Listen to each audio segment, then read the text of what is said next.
This is a HeadGum podcast.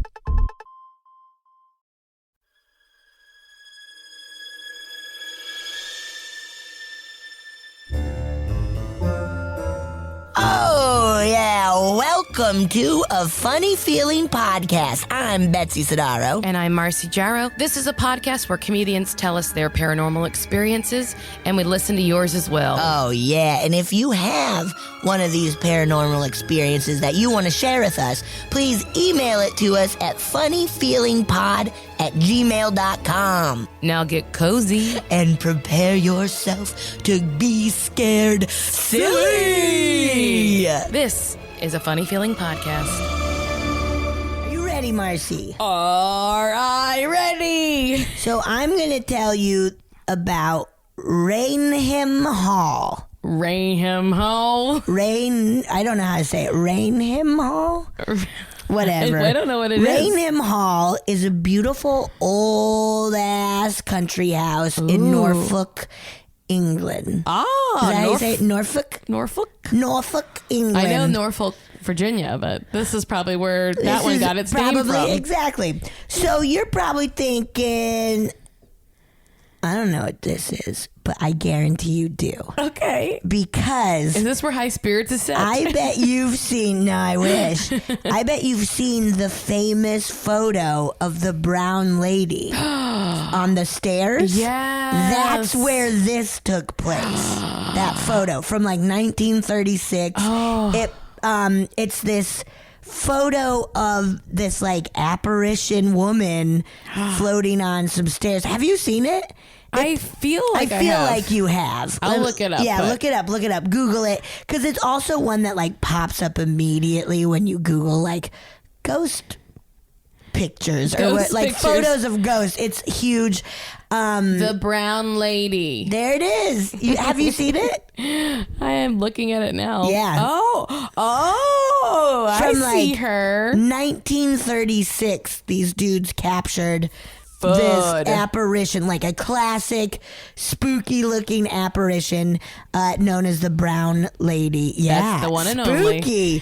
only. We'll post that picture, right? If I remember. Yeah. And if not, you know how Google works. Yeah, you can Google. So, like I said, this spirit is known as the Brown Lady of Raynham Hall. She's the ghost of Lady Dorothy Walpole.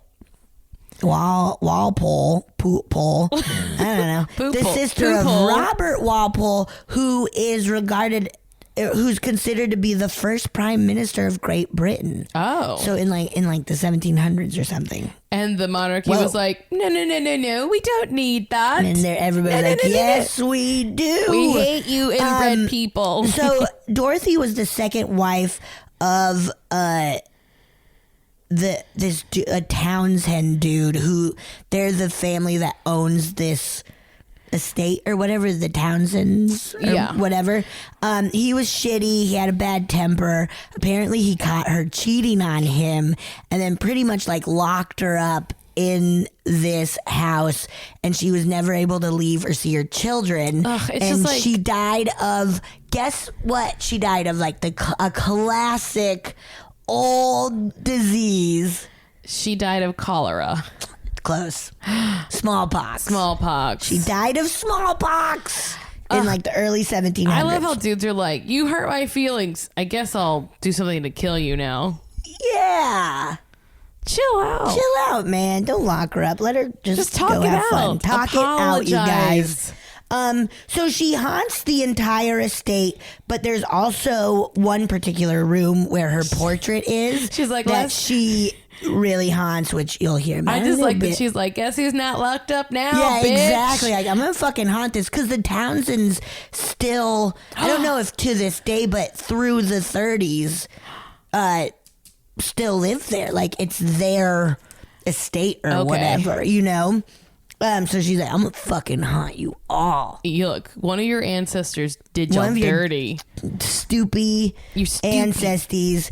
Okay, so the first recorded sighting of Dorothy, the brown lady, took place at Christmas time, 1835, which isn't that just magical. so English and Charles Dickensy? Just lovely. So Townsend invited a bunch of people to come celebrate Christmas at the estate. Just like stay here all weekend, whatever. We'll party, yes, whatever. And one of the people who was invited was named Colonel Loftus. And Loftus and this other dude named Hawkins saw the brown lady one night in the hallway as they were heading for their bedrooms.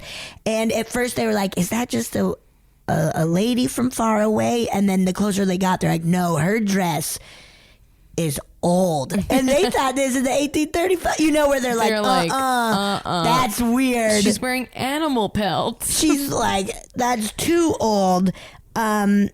So they were like, oh, okay, this is a fucking ghost. So then the next evening, Loftus once again saw the brown lady, and this time he was able to get a better look, and he saw that she had empty eye sockets amongst her glowing face. Oh. Ew, isn't that creepy? Why, ghost? Why? Well, I mean, hey, she's like, get out of here. I want to have my own Christmas. She's like, I'm not going to look at you. I'm going to scare you. I'm not going to look at you. You don't exist to me. I don't have eyeballs. And so his story of seeing her and her face with no eyeballs, apparently a bunch of the staff quit and never returned, where they're like, I don't need to work here. Fuck this. I'll go to Downton Abbey. There are other manners. So the next recorded sighting was in 1836 by Captain Frederick Marriott, who was friends with Charles Dickens. Aww. Fun, right? Oh, I bet this inspired. Maybe. Scary ghost stories. He was, this dude, Marriott, was also the author of a popular series of sea novels. About about sailors and such. So legend has it that he asked to stay the night in the haunted room at Raynham Hall to prove that this was all bullshit, and that just a bunch of smugglers started it to try to keep people away from this area. Oh, so be like, let's empty that house out so I can go. Maybe something like that. And so he was staying in the room for 3 nights, and the first 2 nights, nothing happened. Also, just a quick little aside, just for being like, I'll stay there and no ghost will do anything. It's like being like, I'm going to stand in a field and see if lightning strikes me. Yeah. It's like, I don't know, dude, you can't control that stuff. Yeah. Anyway, so the first 2 nights, nothing happened. First 2 nights, nothing happened. He was feeling smug. On the 3rd night, some of the, I think they were like Townsend's kids or whatever, young gents, came to his room and they were like, hey man, we got a new gun, will you come look at it and give us your opinion? Just look at it. Isn't that so wild? Look, we just want you to look at it. And he was all like, yeah, I'll come check out your gun and give you my thoughts on your gun. And as he's leaving, he grabs his revolver, because he could tell this is a trick. The joke, in case we meet the brown lady. So they go to the dude's room and he tells him, oh, your gun is so cool, dude. Aren't we so glad we invented these things that are made only for murder? And the dudes are like, okay, cool, we'll walk you back to your room. Thanks for your opinion. We'll walk you back. And they made the joke, in case you see the brown lady. Ha ha. They're having fun. A 3rd time to make this bit work. They're having fun. So as they're making their way back to his room, the hallway is dark as shit and it's super long and stuff. And suddenly at the very end, they see the flickering of a lamp. Ooh. And as it starts moving towards them, and as it's getting closer, they're like, oh, that looks like it's a lady. And they were all in not proper attire because it was nighttime. And so they... Yeah, because the gun thing was all a euphemism for looking at each other's dongs. Oh, hell yeah, man. Come look at mine. I didn't even think of that. You want to check out my gun, dude? Get out of bed. Get out of bed in your night. Cool. I'll polish it with my fucking mouth. So they're like, uh-oh, we'll look inappropriate in front of this woman. And they all hid in, empty bedroom doorways, but there's apparently like a pretty big crack between the doors. I would imagine it to be like one of those like almost like half walkways that you find. Yeah. I think it was something like that. And so they get in there and he's like waiting for this woman to pass, and he's got his gun with him. Yeah, he does. He keeps it with him. And so this lady finally gets up to his door and like stops and turns towards him, and he's like, oh fuck, I recognize her. She's from the painting in my room, because he was staying in that haunted room. I licked the mic. And she turns slowly at him, and he's like fucking holding on to his gun. Yeah, he is. And she's like looking through the crack of the door towards him and raises her lamp to her face and then like grins this awful horrifying grin, he said. And he like kicked out the door and just shot into thin air. What an idiot. She vanished. There's like a bullet hole in the wall. What a fool. And yeah, she's immediately gone, and boom, that's his story. Like, oh my God. That was his story of like, oh my God, I saw the brown woman, or the brown lady. Whoever thought a gun could stop a ghost? I'm sure people still, I feel I would think it for at least a second. Just be like, try give it. me anything, Just to I'll try it. Yeah. I would never, I would pick a lamp more than a gun. Burner. Another sighting, was in 1926 when one of the Townsend boys who's still living there and, you know, whatever, saw a ghost on the staircase, and later saw that same painting of Lady Dorothy Walpole, and was like, oh shit, that's the lady I saw. So another like creepy recognition. And then finally, to the famous picture that everybody's seen. Everybody's seen, and if you haven't, Google it. You'll be like, whoa. The story of how this happened was that a photographer, his last name is Provind, and his assistant, last name Shira, were at Raynham Hall taking photos for the magazine Country Life of the entire home. Like, just, it's a classic magazine of like, look at these fucking nice homes. Their architectural digest. Yes. So they were taking pictures of the main staircase, and as they were setting up to take the second picture of the staircase, and you know, in those times, the 30s, it was still like those big old. Yeah, they get behind. One person has to do the flash. One person has to do underneath the little cloak thing. Yeah, big old thing. You have to bend over. It's terrible. So they were getting ready to take the second picture of this staircase, and Shira, his assistant, claims to have seen, quote, a vapory form gradually assuming the appearance of a woman, unquote, moving down the stairs towards him. So Shira told Provin, he was like, take the picture as quickly as possible and I'll do the flash. And boom, they caught this fucking crazy. ghost. The ghost was like, yeah, I'll pose. Yeah, take my pic. I love it. Please, I posed for a picture, a painting, so why not this? I love the attention.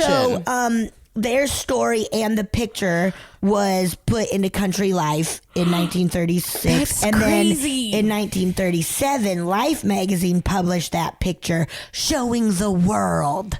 But then, of course, some people think it's fake and not real, but whatever. How would it be fake? Like, was it one of those like old timey photos that you had to sit still for a long time, and they were like, oh, you could just run out of the frame? I think so. And like, they even showed like the negatives being like, no, see, like, because there was a dude I was just reading the Wikipedia page, but like a dude quoted about, I looked at the negatives, like there's nothing showing that they made this happen. Yeah. But they're like, we don't know no tricks. We don't know no tricks. People have been trying to trick each other forever. That's true. And that's the story of Raynham Hall and the Brown Lady. That's so cool. Yeah, all my info on Wikipedia. Hell yeah. Yeah, brah. it's pretty neat. Pretty classic. I would love to see English ghost. Yeah, I would love to see that because like I like an old manor with a lot of wood. Yeah. Ooh, with long, dark hallways where at Yes. night you're just like, Oh, too scary. you have to carry a candle with you. You gotta carry a gun with you. You gotta carry your gun with you. Yeah, I don't believe for a second that in the middle of the night, some kids are like, come look at our gun. And they're like, he's like, I'm not going to get dressed. Let me go look at, and bring my gun and look at your gun. That is I didn't even think of that. And I usually always jump to that conclusion. That it's like. Of dick sucking. This is about dicks. This is about sucking dicks. I wonder what it was. I mean, just the fact that like, it wasn't, like I was kind of thinking it. And then when they were like, we're not dressed, I was like, oh yeah. Oh, well, yeah. I mean, you know, not dressed in those times meant you only had 14 layers on, not true. The classic 27. Yeah. But still don't buy it. All right. That was really good, Betsy. Thank you. If you guys have any paranormal experiences, if you visited the Raynham towns, Hall, whatever, where a brown lady is on a staircase, whatever it is, weird psychic visits, premonitions, seen a ghost, seen an alien, fall madly in love with a Yeti, whatever. Oh my God, if you've fallen madly in love with a Yeti, let us know. Please email us at funnyfeelingpod@gmail.com. Yeah. And also, thanks for listening. Please. But please rate, review, subscribe, tell your friends. We really appreciate it. Oh man, Betsy, that was great. Thank you.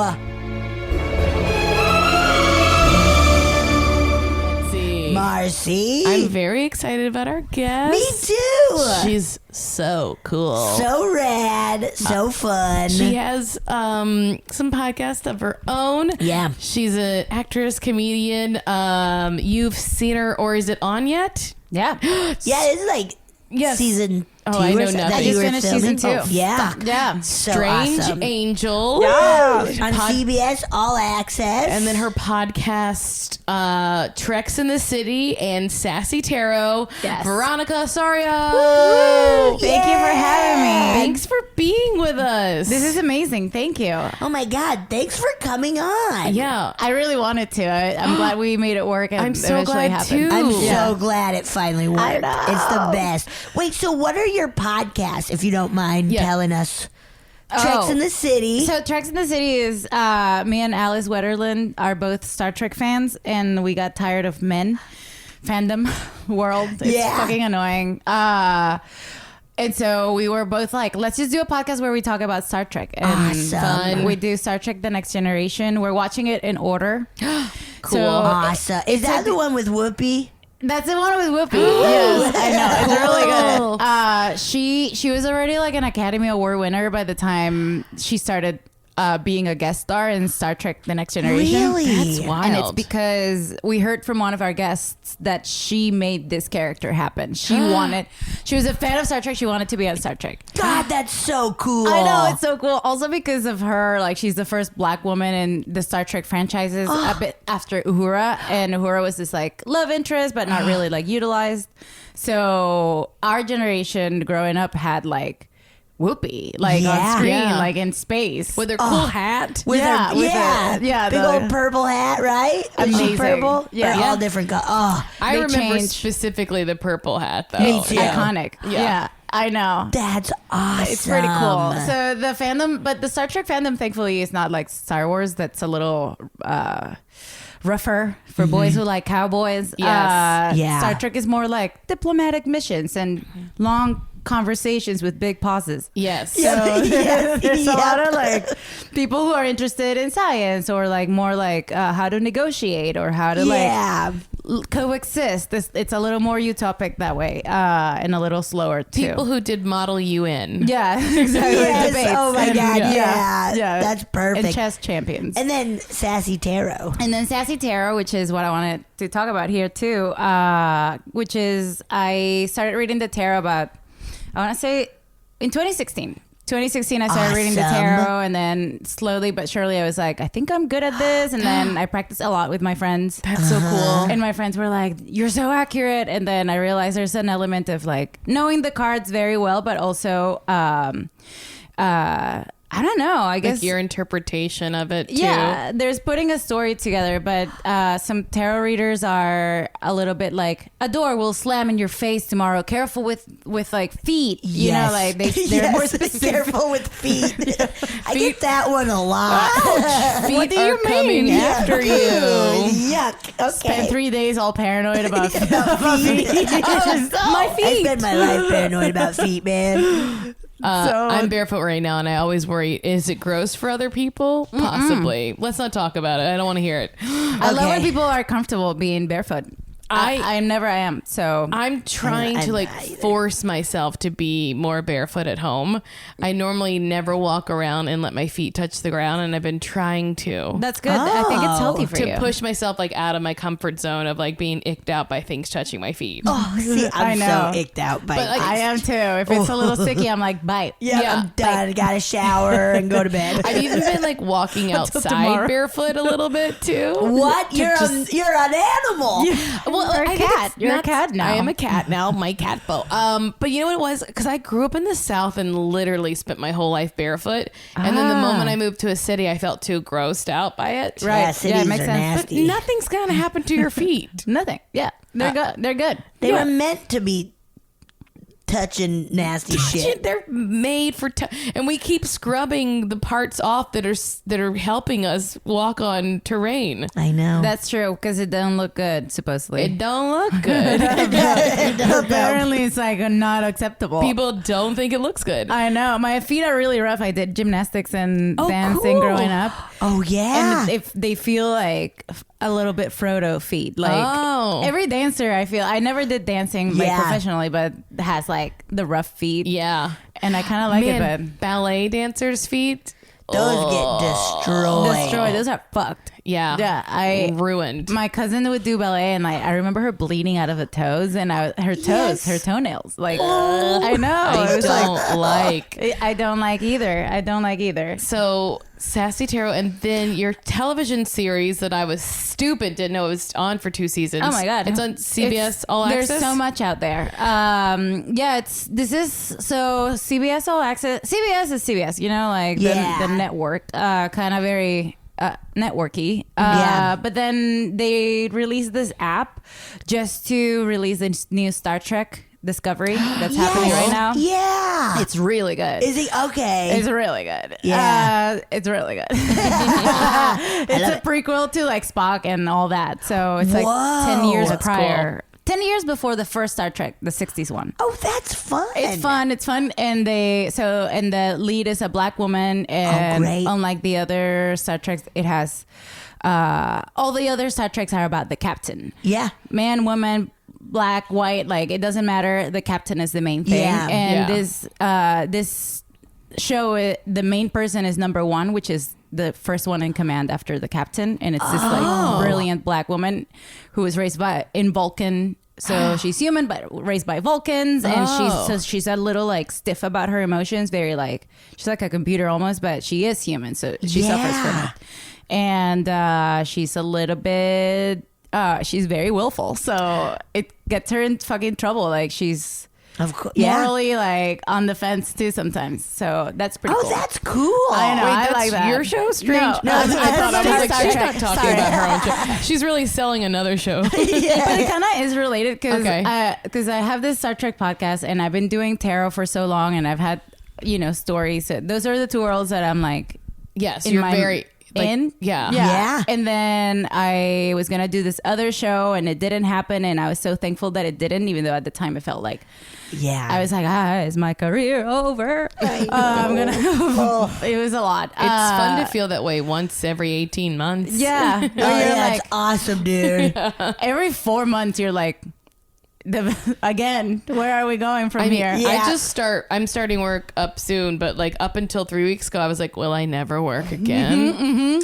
Am I dead? Am I done? Am I toast? Yeah. That's a question, like literally that exact question, and you believe it. You're like, I don't know if I'll ever work again. I don't. Will I? Yeah. Well, I just It's really absolutely. I'm doing it right. Like I'm in it right now. Oh fuck! I know. I'm like that too. I'm done. I'm done. No one's gonna hire me. This is it? I can't book anymore, right? Yeah, no. Of course you can. Yes. So wait, tell us about Strange Angel. So I got this audition for the show, and it's about exactly the two things I like. So it's sex rocket. My God, I keep saying that. I don't know what the fuck. I love it. Sex rockets. It's a big flying penis. It's sex magic. Oh yeah. Well, it's a big flying penis. Sex magic and rocket science. So I was like, this is weirdly the two things I'm really into. Explain at once. I know what rocket science is, but what is sex magic? Yeah, great question. Before rocket science was a thing, here in California, this guy Jack Parsons was like, I think the men should go to the moon. And so it's the 30s, and people are like, that's insane. That's fantasy. That doesn't exist. So, but he was very like, this is happening. And he started doing explosions and experiments in Pasadena. And at the same time, Aleister Crowley in England had like written a book of like the occult, and a different like occult kind of religion was forming. Yeah. And it landed, of course, in fucking LA, because this is the land where to do that. Exactly. From the beginning. Come here to start any cult. Yeah, you can do it. You should do it here. Yeah. And Jack Parsons encountered this occult place, Thelema it's called. This is pre-Scientology, like a lot of different, shit. And he started they do sex magic. So you do magic rituals like orgies and stuff, but you focus your energy intently in some kind of goal that you may have. Whoa. So you orgasm, and like through the orgasm, you bring that energy into manifestation. Wow. Oh my God. I know. It's pretty like they do fucking orgies, real sex rituals. And they have like a grand magas, and like there's like an order to all of this church. And this does exist. There's still 2 temples here in California. Oh shit. The Jack Parsons joined it. His wife eventually, she was like a Catholic in the 30s, so she was like, what the hell? And then she ended up dating the Grand Magus. Oh. Jack Parsons married his wife's little sister. Her little sister left him for L. Ron Hubbard, and then Scientology happened. Wow. I know. It's like that's so funny of having types. Like that's a very funny type to have. That's such a funny type of that's a horrendous type. That's an awful type. I have a horrendous type, and I have never reached that level. Like I've never been like, it was the Grand Magus and then the creator of Scientology. Because at the time he was just like a science wild. fiction writer, though, right? Or did he already create Scientology? Well, he was a science fiction writer, and he landed here. And I think a lot of the ideas from the temple, like this is pre-Scientology, so he took a lot of the ideas and concepts and took it to Scientology. Yeah. So this is like also it's real life, by the way. That just blew my mind. I know. Whoa. It's pretty wild. One of the most fascinating interviews just to learn about sex magic. Sex magic. Heard about it, but I was like, I don't know if I. Well, you can harness the power of with orgasms, even when you're masturbating. You can just it's a lot of energy. You're just concentrating into something. So there's a theory that says like, if you orgasm and you put your energy into some specific goal that you may have, you may like push it forward. Okay. Whoa, shit. I know. Do that right now. Nope. I'm going. Marcy. It's Marcy. Silly Billy. Masturbating in front of everybody. I'm almost done. That's wild. It seems like it hurts. My fingernails are jagged. You're mildly burning. Yeah, exactly. You're ready to cross some coals. Yeah, it's like going to a beach on a hot day. But you know, at the end, there's a wave. Okay, that is so fascinating. God, it's pretty cool. Yeah. It's pretty cool to me, I don't think it's clear enough from the promos and CBS All Access that it's real life, like real California. Yeah. And sex, real cult history, real like, Jack Parsons eventually created Jet Propulsion. So JPL, the Jet Propulsion Lab, all that stuff is him. So oh my God. They call it Jack Parsons Lab sometimes at JPL. Yeah. So this is real Cali fucking history. Yeah. And when I moved here, I was like, California is, even though like I was coming from New York, which, you know, has a lot of energy, whatever, there's so many people there, but coming to California, I was like, this place is like vibing on a high level of vibration. Yeah. It's just a lot of people here are into some weird shit. Yes. And it's easy. I think it's easy to get trapped, like lost, like into, you need to be very solid, I think, when you're in California. More than you would think, right? Because it looks like, oh yeah, chill, surf, nice. But it's like, you can get drafted into any kind of current. Oh, yes. Yeah. It's one of my friends got really into Buddhism when she moved here, but I was like, thank God you met a Buddhist before you met another like thing, like because she's very, very into it. And I was like, or anything. Exactly is what I was thinking. But like, I was like, you would have totally been a Scientologist. She's like, well, if it worked, I was like, yep, that's how the they attitude get you. they want. That's what they want. I don't care if it works. No, I just don't want to be there. I don't want to be a slave for a billion years. Yeah, I don't want to wear that uniform. They look too smiley. Yeah, it's very strange. So we always ask our guests, what, if anything, do you believe about the paranormal? Although I think you might have a broad spectrum of beliefs. I think, it's very broad.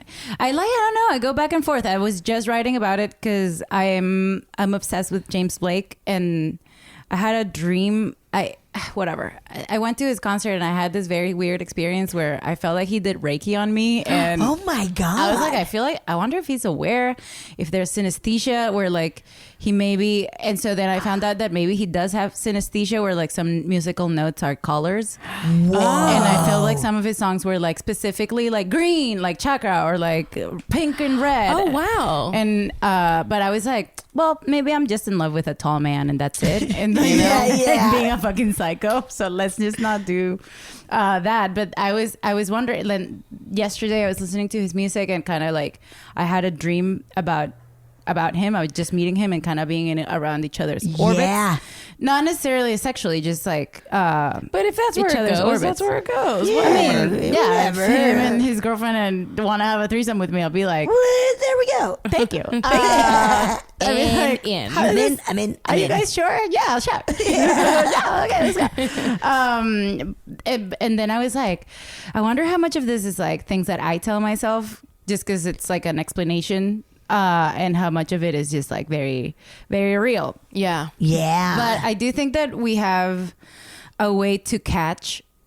I feel like we have more receptors than just our five senses, right? And that there's information we're telling each other, transmitting. Right, yeah. Without, maybe we haven't been able to measure it, but there's definitely more things than meet the eye. And I feel even more so, for example, to me, angels, right? Like angels are such a people. Some people believe in angels, are very strong about angels. My family, everyone's Catholic, so it's like angels. Yep. And so I'm like, okay, I wonder what this is. And then I concluded that angels. So if a lot of people throughout history have put a lot energy, called Michael, right? Michael Archangel. Yeah. And or Virgin Mary, right? People throughout history put energy into this image that they have. And so like, I feel like it accumulates like throughout life. There's a lot of people putting energy into this thing. So when you're calling Michael or Virgin Mary or whatever, you're calling those things that people have put into it. Yeah. To you. Because energy doesn't get destroyed. I like that. That's a really cool way to think of it too. Yeah, well, I mean, I had to explain myself things because I'm like, I feel like before this show, I got a Reiki session and cool. I had a feeling, I had a bad time, a really rough conversation with this new producer that came on board. I've been on this project for 5 months, working really hard. Like I was immersed in my character, and then this producer came on board and was like, "You don't look like the billboards," and I was like, "I don't know what the fuck that means. I don't know what to do with this." I was so fucking stressed. It's easier to change a photograph than it is a human. Also, I don't know what that means. I don't know what that means either. Like she's seeing something that on my image that doesn't work for her, but I don't know what it is, and I don't have a way to translate that into like actionable anything. As an actor, I'm like, I don't know what to. This is my face. I don't know what to say. You can talk to hair and makeup about shit, but I can't do anything else. Yeah, and then hair and makeup, the guy from hair and makeup was like, I'm not gonna make a wig, and I was like, I'll cut it, I'll do anything. I'll do anything except wear bangs here, and that's all they wanted me to do. It was a fucking stressful situation, and it made no sense. And it was very Hollywood, and I left kind of like fucking stressed, and I was like, I wonder if this is for me. I felt really horrible vibes, and I got a Reiki session, and then during it, I felt like literally this huge man, like he was white and blue, transparent, and I was like, this is Michael. And I felt like he grew from inside of me, and the legs were so big. He was like 6 feet tall, like a tower, like a building, and then his wings were like the size of your house, like until the back, and he lifted me from the world, the planet Earth, and then like moved me and dropped me somewhere else, and like I was like, thank you. And then 2 days later, they recast me, and I was not in this project anymore. And then a few months later, I was in Strange Angels. So I was like, whoa. I was like, I think he saved me from this other project, because it was really not for me. And like, I don't feel anyone was matching me right in energy. And sometimes you're afraid to say no. Like, you get offered like a... You're very afraid to say no. It's so crazy. Like, you're like, just like, anyone who will have me. Yes. Bo, don't tear up my couch. He's like, okay. It is crazy though, because you're like, it's so easy. Like, in not every profession are you like, whatever I can take, I will get, or whatever I can get, I will take. But like, definitely in like the entertainment industry, you're like, I guess if I gotta be a rabbit, I'll be a damn rabbit, a horny little rabbit. All those rabbit rolls that are. I'm just thinking of the time that I saw Zootopia porn. Oh wow! Wait, what? You don't want to know about it. I've already said too much. That's weird. That is a lot. It's too much. Marcy, you sick. You know what it is? It's when I was a kid, I think one of my friends like showed me like or I heard from my sister's older friends or whatever about like Disney porn, that is like a real thing that exists. And so like it's gotten more graphic, and the animation has, you know, with if there's a Disney character in the world, there is someone drawing them having sex. And like incest and all kinds of combinations are happening. I remember in high school, somebody showed me, like in computer class or whatever, somebody showed me Marge and Homer having sex, and I was just like, oh man, you ruined my life. Just ruined my life. This is what we didn't need to see. I'm not into those. I'm sometimes into like hentai or manga, like those like mangas where it's like tentacle stuff. That kind of shit. I'm like, oh shit. It's more like, it's less the image and more like someone thought of this. Like, wow. Like someone just expressed themselves. Someone like was this. eating some octopus, was like, I could have fucked this octopus. I would have been smart about it. Up each one of my holes. Like, it's a lot. It's a lot. It is crazy. Yeah. If someone like does 2 holes of mine at the same time, I'm like, oh, okay, well. Oh, yeah, it's a surprise. I feel like this podcast is having a different vibe today. No, I love it. I love it. This is a new vibe. So you said that you grew up Catholic. Do you think that influenced your current beliefs, like the ability to believe in the supernatural? Yeah, probably. I mean, I don't know. Catholics are so wild. They're like, the Virgin cried blood, and everyone just like blindly is like, and then you have to pray it. And so I think when I was little, I was like, I didn't buy it right. I didn't buy anything. I was like, what are the logics?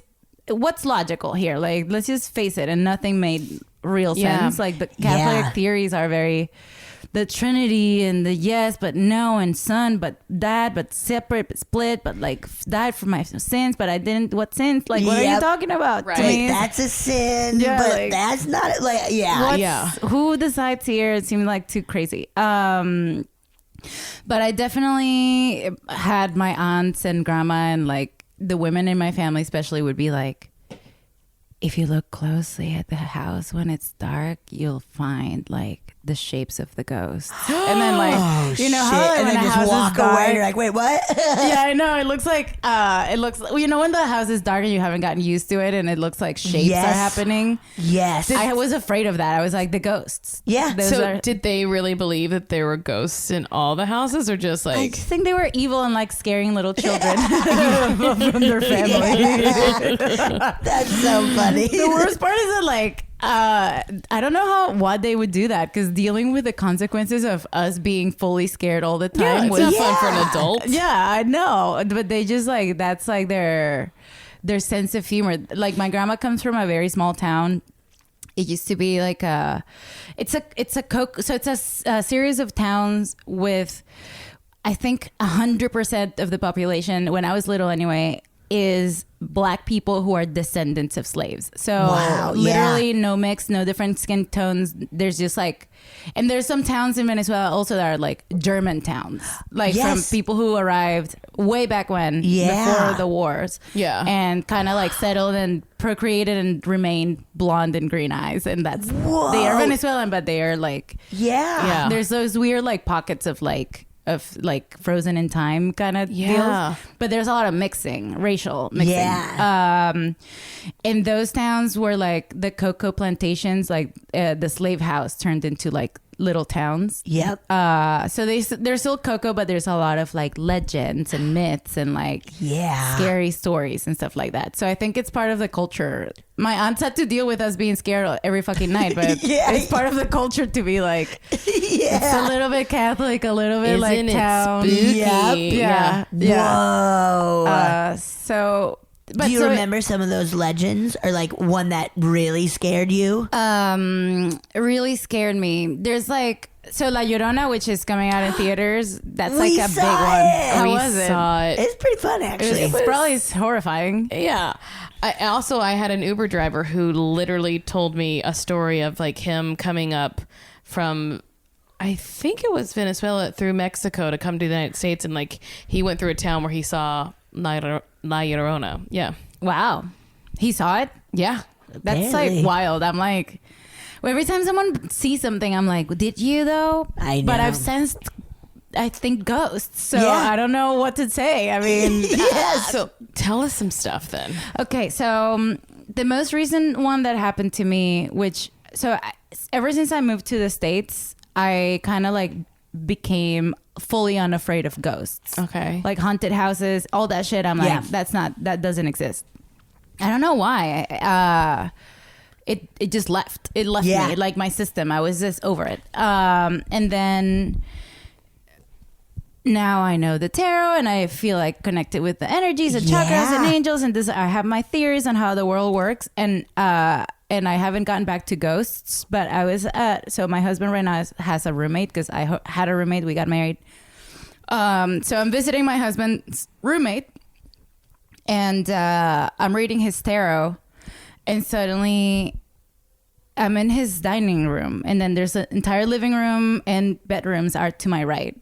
And suddenly something changed. I was like, what? Something got like heavy on my left side. And I was like, so I was pulling the cards and I feel this thing. And then I was like, fuck, I think there's someone here. I feel like a person. But I remember like we had visitors earlier and they had left. So like he had some people over and they left. So I know there was no one in the house. Yeah. But I kept having this feeling that someone was like near us. And I was like, damn, I haven't felt this. Like I moved to the States 11 years ago. I haven't felt something like this in so long. Yeah. And I kind of ignored it. But weirdly, I was like, not now. And then I kept going with the tarot. And my friend was like, alarm. But he just didn't say anything. We just, that moment went by. Yep. And then I felt this. It was like there's an object, like if you know this table's here even though you're not looking at it, and if suddenly it was gone, like you would feel like there's this space. But I felt like something got put on near me. She was like here. Okay. And then I was like, just kept feeling like this side, the left side of me, just like was like sensing some shit. And then I was like, is there someone in your house? Do you have a ghost? Did someone die here? Did something happen? And he was like, yes. No, my God. There's like a hallway person. There's someone. What? And I was like, okay, yeah, they're definitely here. Like, I was like the fucking psychic, and I was like, I don't know why this is happening. I don't know what's going on. Whoa. It was very. I got nervous, but I was also like, I think they're like approaching so slowly. And then I never seen her, but I know it's a woman. I know she's like almost 60 or a little older. Oh my God. And I know she has like short kind of burgundy hair, or that's how she seemed to me. Yeah. And I said, not now. We're just busy with this reading. This is not for cards. you. I need to focus on this shit. Like, this is a lot. Like, the cards were like intense, so I was trying to get through this reading. And he saw me kind of like, I turned around like a couple times because she was bugging me. She was actually, it didn't feel so spooky as just like annoying. Yeah. And I was like, not now. Yeah. And then she was like, but you're picking up on me. This never happened. Yeah, she was kind of needy that way. And Yeah. I felt that's when I felt she was a woman. A few days later, I felt again this like person, and I was like, who's this person? And I could tell it was like an older lady because it moved slowly and kind of like asking you for a favor. And I just couldn't understand why I was feeling it so clearly. And I never, before that, I've stopped believing in ghosts 11 years ago, you know? Yeah. So the tarot to me is more like you're calling a message forth with your energy. You're kind of like asking. Yeah.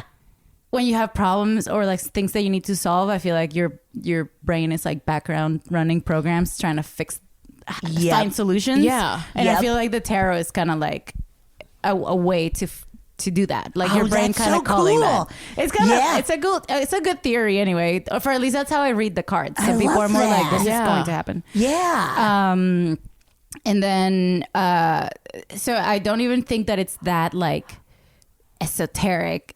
I think it's more like you have the kind of power mentally to do those kind of things. But this person was really there. And a few times I prepared like my husband's room before he arrived from New York. And a few times I felt like she didn't want to come into the bedroom, but she was definitely in the hallway. And oh my God. I know. Just like a timid little ghost. Yeah, she was a timid ghost. And I was booked of her for a while. I think she got really mad at me because I kept being like, not now.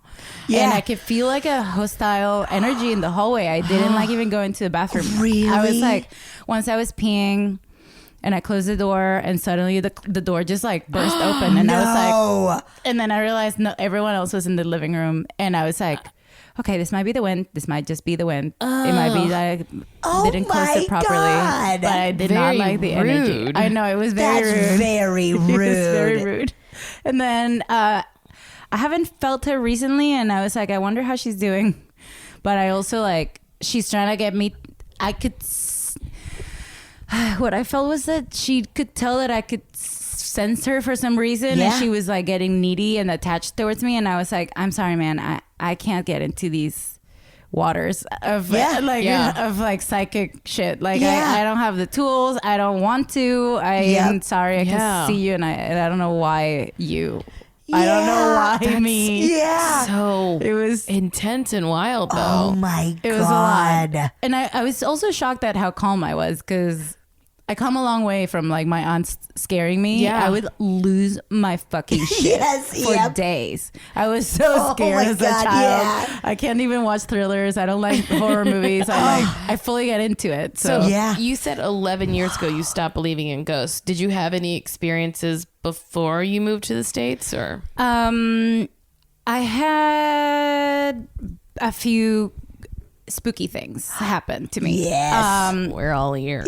In the States, I had a motorcycle accident that I could sense something was going to happen, but I feel like I remember that. Yeah. So this is more like, I feel like this is more me being in tune with whatever is in front of me. With your uncle? Yeah, it was with my uncle, and I had a terrible feeling. I was like, I don't want to go on this motorcycle. My mom was like, just go.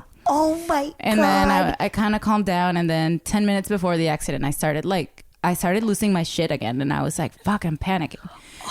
But then since then, I know it was really bad, and I could tell, and I was praying, and I was looking at the moon, and when it happened, I was like, fuck, I knew this was going to happen. God. I remember this being really a bad accident. It was bad. It was really bad, and especially because it left me with PTS. Like I have several traumas that were like are still very triggered. Like I was watching Ant-Man and the Wasp this weekend, and, and this was in 2012, and there's a motorcycle that falls on his side, and I saw the guy like this. I fell on my left, and the guy scratched his knee on the left, and I was out. Yeah. First, like it transports you to the moment, and you're like, you don't know what's real, and then once you're out of it, you're still like so upset. Like it shifts your day sometimes. Oh my God. I know, it's so weird. But that's like as esoteric as it got in the States. But in Venezuela, several times I had sleep paralysis, and then like what people call astral projection. Whoa, cool. It's kind of cool, except what you see when you're out there. I don't know what the hell. Yeah. What the fuck? You don't want to be out there, I tell you. Yeah. So whatever explanation it has, the experience is not really fun, or it was very scary for me. Yeah, I'm sure of it. The first time I went all the way to my window and I could see the cars, and then I went back to my body, but at the same time I was trying to move in my body and I couldn't, and that was horrifying. Yeah. And then I went to one of my close friends' house, and I could see her and her sister in pajamas kind of saying goodnight, and like they all went to bed, and I was just there, and then the next day I asked her about it, like, I think I was in your house yesterday, and she was like, and I described what I saw, and she got really fucking spooked. She was like, she got weird with me. She got weird with me for the rest of high school. Like she was, she was like, yeah, you did see like, my house. Veronica's a spy. Yeah, it was very weird. And if you don't believe in esoteric shit, and you're just gonna describing like a thing that your friend shouldn't like be here while you're doing this. If someone described this, it would be weird. So I believed it, and then I finally was able to move afterwards, and I went to my mom, and she's like, don't worry. And I got so spooked that it didn't happen for like 2 years, and then we moved houses, and I was always scared of the backyard of our house, especially at night. I was like, first in Venezuela, they can invade your house, so that's like, there's a human real like just scare. But I was esoterically scared of the backyard of my house at night. It's kind of like you have to go to a kitchen and you see it like there's all glass doors, and you kind of see that darkness, and you don't know if someone's watching constantly you. Yes. You see yourself in the glass, but you don't know what the hell is. Yeah, that freaks me. Like I would have a hard time owning a house with that. Yeah, like, it's like I think Scream maybe ruined Scream's my huge. life because that first scene with Drew Barrymore where there's like someone in the back and it's just all glass. It's so spooky. Yeah, and you can't see anything. Yeah, you need lights back there. That's not healthy. Yeah, that is not healthy. It's not good for you. Bad for you. Yeah, it's not. But once I relaxed about the paralysis thing because it was really scary when it did happen. And then it happened to me 2 nights in a row. And the first night I just showed up at the edge of the yard, and I could see this old man just like digging in the yard, and I wanted to move, but I couldn't move, and I just watched him do it. He could see me. No, I had a cat in my house at the time, and the cat we were transitioning. The cat, we were fostering it for a moment. Yeah, and the cat was by the window, and I showed up like here, and the man is out there, and the man looks at me. The cat spotted me immediately. The second I kind of like landed there, the cat was just making direct eye contact with me, which I was like, shit.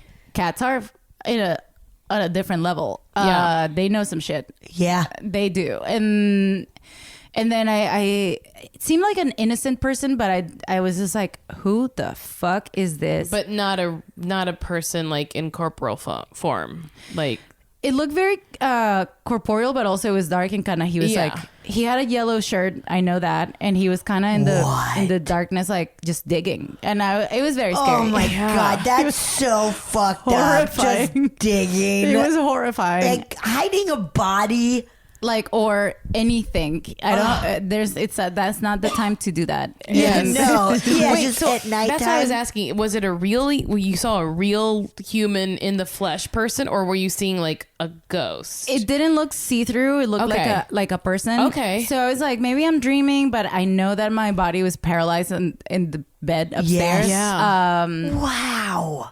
And it's weird because the three, I think 3 times total that it has happened to me, I'm paralyzed and I can still feel my body, but Yes. I am going different places, and I'm just trying to get Crazy. it back. Yep. Or I'm like trying to move. Now, Brandon Scott Jones. Yes. He was on our podcast and told us he astral projects. Oh, really? Too. So you should chat up with him. He Yeah. says his big secret is licking his lips. Yeah, he's like, I have to get me out of it. I have to lick my lips. What? Yeah. That's what he says. He like read it somewhere. And it works And it for works. him. It's Apparently. a small enough movement that I guess you could do it. Yeah. Yeah, I guess so. You try to scream and you can't. This fully like paralysis. I guess it is like what makes sense to me is like being able to connect again to your body if you're like out of it. Yes. Yeah. Yes. Even if it's just a dream.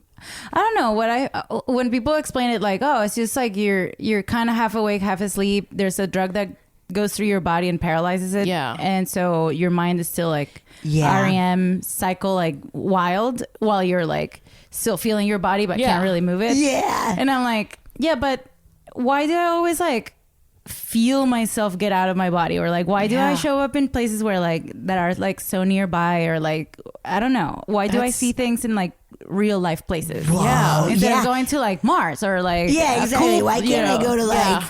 a surreal nice place? Yeah, yeah. They're like real places. Yeah, let me go to a beach. Yeah, Yeah, do take me anything to a other beach. than looking at Look a at my guy digging a graves. guy digging? No. Oh, I don't know God, what I wanna- that's so scary. And so that same night I got very like I focused on like help, and then I focused on my mom, and then the next thing I knew I was on top of my mom and I was trying to wake her up and I was like, wake up, What? wake up, and she was just very asleep. She couldn't. I felt like I was touching her, but she couldn't.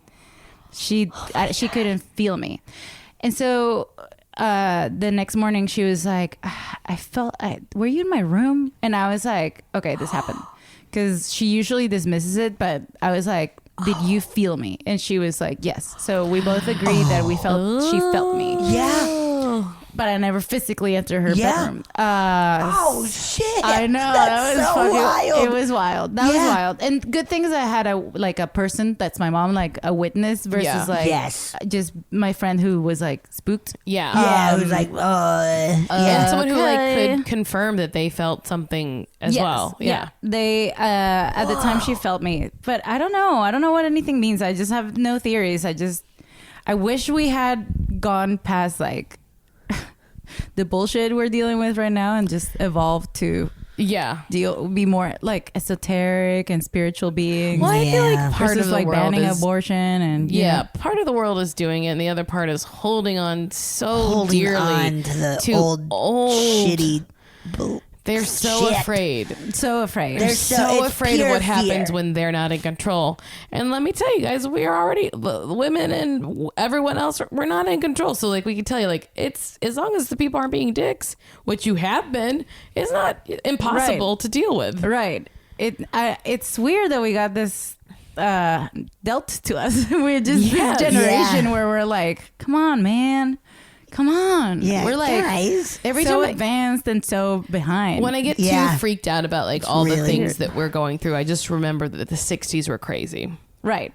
Like Yeah. we had an assassination, we had bunch like of going to the assassinations. moon, we had Woodstock, we had the Vietnam War. Like we had so much happening, and that must have felt like a time when the world was like coming to an end, and it didn't. So it just the only thing that makes me feel like this is part of life is like the cycle of it, that like Right. we have to go through chaos in a generation. Yeah. It's important for the Yeah. generation to experience it. And it was like the 60s are also very advanced in a way. Like Yeah. I remember like contraception pills and like a lot of evolution happened then as well. Yeah. Exactly. It just looked very, I think, I don't know. I think this is like I was thinking of the 60s too. Like this is kind of like the same again. We just have this technology now. And it's the people who were young then now being old. It's so weird. Yeah, like having to like challenge the new generation. Yeah. Who were like, they're facing themselves in a way. Yeah. Also, like the not everyone in the 60s was like woke, you know? Yeah. There were plenty of people who were like, they were having like race riots and stuff in the 60s. And like, yeah, so like there were plenty of people who were like, yeah, I'm on the bad side and I like it. It's fun over here. Yeah, it's good here. And those people on the bad side had kids who they kept on the bad side. Yeah. And who are now young. And they're being idiots. Yeah. Yeah. It's true. God. It's cool and fun. But shit. What I like is that there's now so much information. But what scares me is that there is the algorithms just like place whatever it like more of the same in front of you. Yeah. So you get bombarded with information. The information that you already are leaning towards. Yeah. So it's not like you're not getting new stuff. It are different perspectives. We're just getting like vacuums of people screaming into yeah. And So preaching to the choir kind of stuff. Yeah. it still feels better now. It feels more urgent than with the internet. I'm like, I feel like that, like I've hooked up with a couple people who are way younger than me, and I'm like, damn, you guys are fucking woke, like hell, amazing. They're just Which like is exciting. I know, like, it's very exciting. Yes, the future, man. You guys got it. I hooked up with this guy who's like 25, and I was like, wow, what does a 25-year-old do? You know, like, I'm not that far away from it, but it feels years and like decades away from this generation's. Like, just every year that goes by, I'm like, you already were born like with some shit, you know? Like, amazing.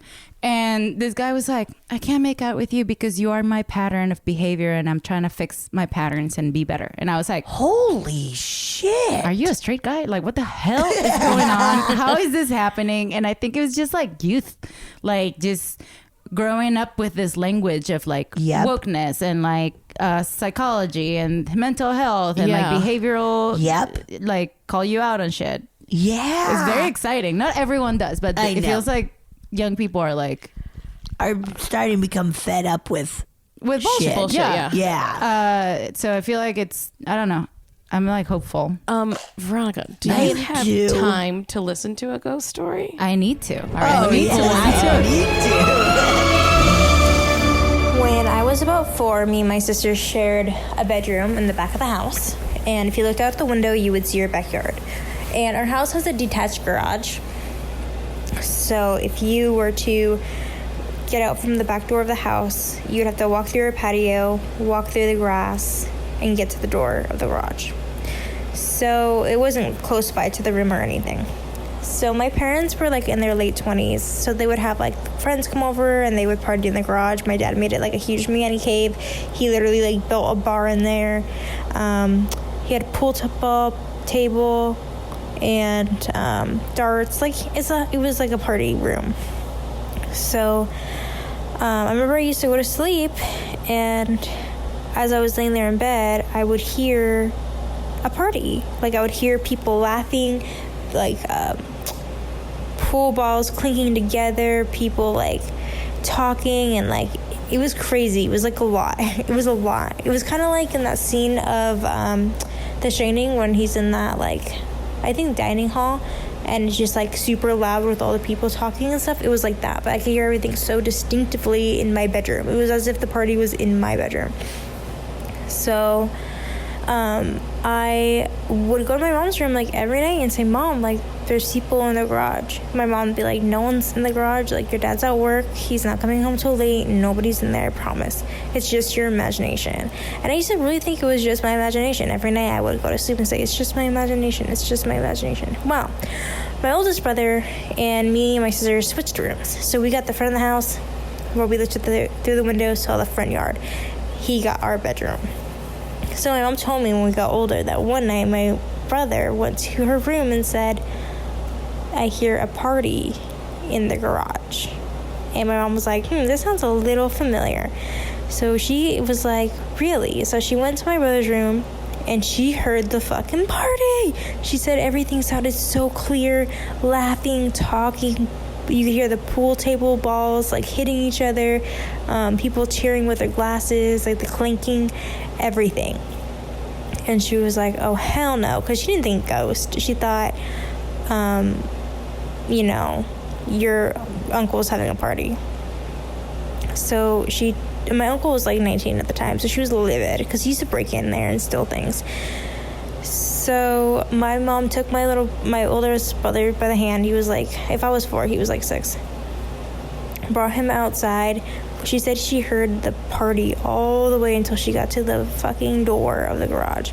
And she went to open it and just break the party up. And right when she opened the door, it was pitch black in there. The silence cut to, like, it went from loud to, like, a complete silence, like, in a matter of a split second.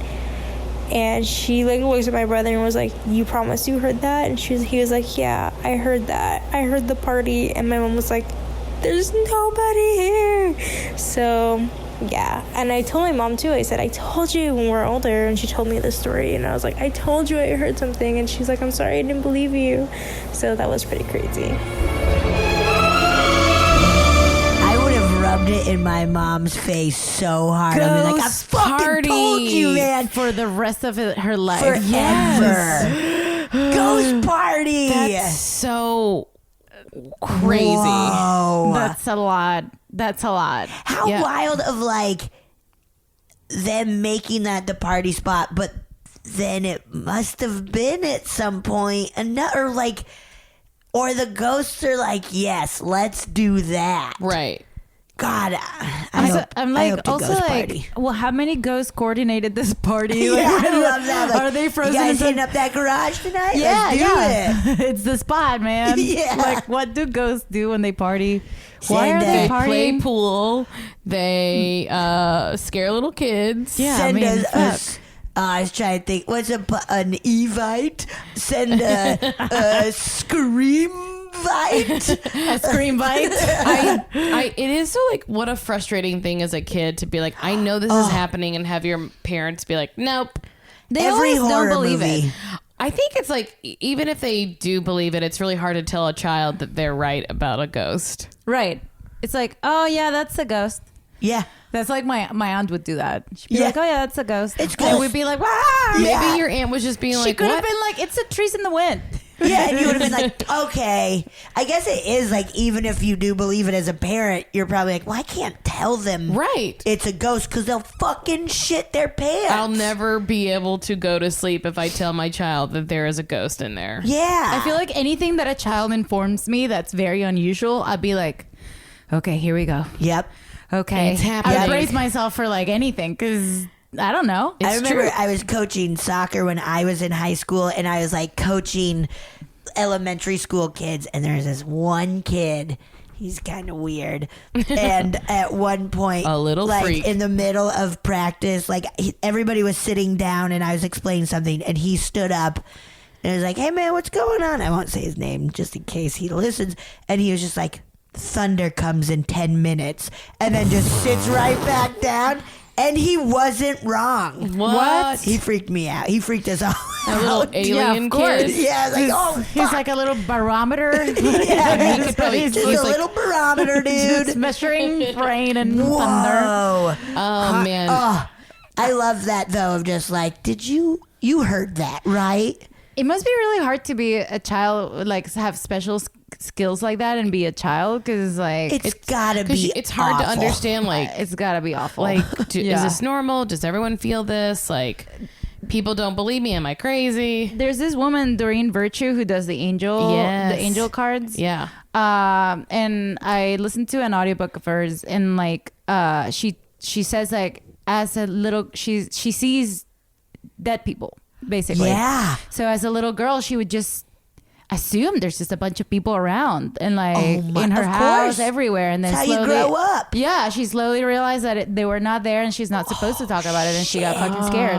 But eventually she like learned how to train it because she was never going to stop seeing. That's what she says anyway, that she was yeah. never going to stop seeing people. So might as well. Might as well get used to it. But like as a little girl, you're like, Yeah. Everyone's just, but if I guess if you say it, like if I have a child around and they're consistently saying weird ass shit, I'll be like, I believe this kid. I mean, I don't know. Like, you little weirdo.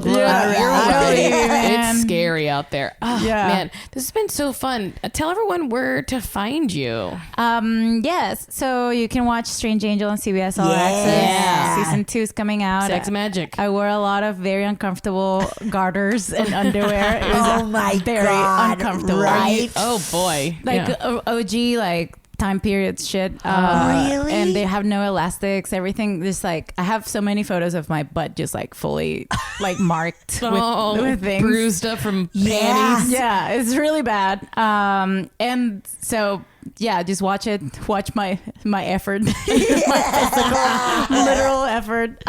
You can find me on Instagram and Twitter at VROVIDETTA. So Vero Videtta. Yeah. That's my mom's last name. Oh.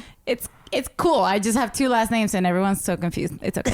Americans It's don't fine, get you it. guys. It's Yeah, okay. Americans don't get that. it. And then your podcast. Oh yeah, and then you can listen to Treks in the City if you're into Star Trek. If you never watched Star Trek and you're curious about it and you don't want to have a male fandom experience, you can watch it alongside with That's That's cool. awesome. or Sassy Tarot. And what I'm doing is teaching the tarot card by card. Oh, that's cool. so cool. It's cool. It's good for learning. It helps me, reminds me of things Yep. about the tarot, and then some episodes are I read the cards and through that I interview you. That's Great. really It's cool. really fun. The Oh, Oscar that's- Montoya one was amazing. I bet he's the best. He's the coolest. And then he came to me like, it changed my life. And I was like, oh, so glad. I was want so you to read my concerned. cards. He had hard cards, so I was a little concerned afterwards. And then Really? he was like, no, it turned out for the best. So Oh, that's That's amazing. awesome. it's pretty cool. Yeah, I was like, oh, I'm not just like coming up with shit. I'm just like actually doing something. Yeah, it's working. Yeah, oh, it's that's good. great. It's good for people. Thank Yeah. you so much for being on. Yeah, This was so thank much you. fun. This was Thank you great. for having me, guys. This was so great. And that story scared the shit out of me. Me too. God, me too. Oh, yeah. Thank you so much for listening to A Funny Feeling. If you have a paranormal experience that you would like to share, please send us a voice memo, or you can email us just a letter at funnyfeelingpod@gmail.com. I'm Marcy. I'm Betsy, and don't shit your pants.